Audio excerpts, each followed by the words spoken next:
अभी बात करेंगे ट्रांसक्रिप्शन के बारे में, जो नीट के लिए बहुत इम्पोर्टेंट है। तो ट्रांसक्रिप्शन क्या होता है? डीएनए से आरएनए का बनना। तो डीएनए से आरएनए का बनना, तो कौन सा आरएनए का बनना?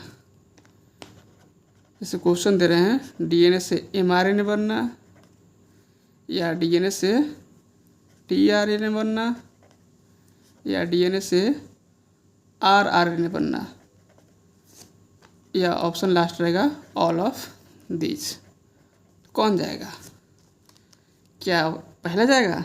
नहीं, ये जाएगा। ये गलत है, तो ऑल ऑफ दीज होगा। ठीक है, इस तरह से भी क्वेश्चन आ सकता है। तो जो डीएनए से आरएनए बनता है, वो डीएनए कैसा होता है? Double strand. इस डबल हेलिकल मॉडल में पढ़े थे, किसका? वाटसन एंड क्रिक का। किसका पढ़े थे? वाटसन और क्रिक का। तो डबल स्ट्रैंडेड डीएनए से क्या बनता है? आरएनए। तो इसमें एक ही स्ट्रैंड से बनेगा ना, डीएनए के डबल स्ट्रैंड से एक स्ट्रैंड से क्या बनेगा? आरएनए। तो कौन सा स्ट्रैंड होगा? उस स्ट्रैंड को बोलते हैं टेम्पलेट स्ट्रैंड। कौन सा स्ट्रैंड? टेम्पलेट स्ट्रैंड, या उसको क्या बोलते हैं? Antisense strand. Antisense strand. तो दूसरे स्ट्रैंड को क्या बोलते हैं? बोलते हैं कोडिंग स्ट्रैंड।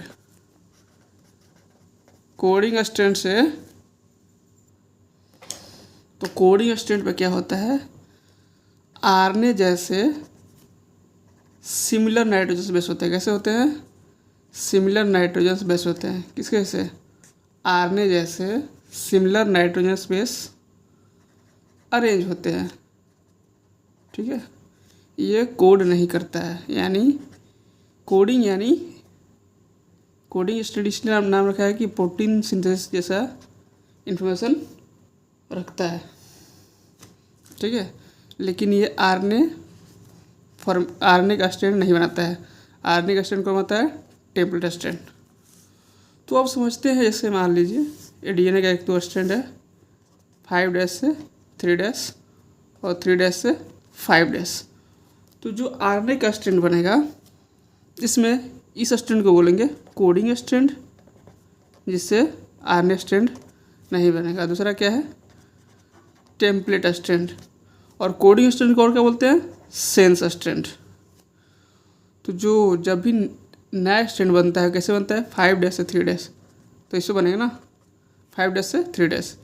जब भी नया स्ट्रैंड बनेगा, डीएनए का हो या आरएनए का हो, जब भी बनेगा तो 5' to 3' बनेगा।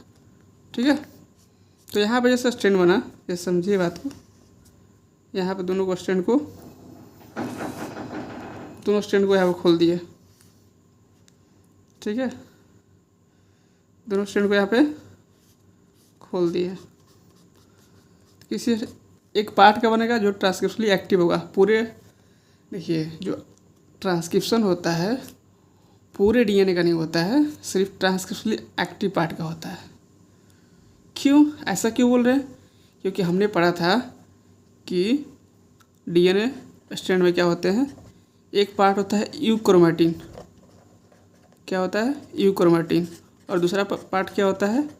हेट्रोक्रोमैटिन। जो हेट्रोक्रोमैटिन होता है वो ट्रांसक्रिप्शनली क्या होता है? इनएक्टिव होता है। लेकिन यूक्रोमैटिन क्या होता है? ट्रांसक्रिप्शनली एक्टिव होता है।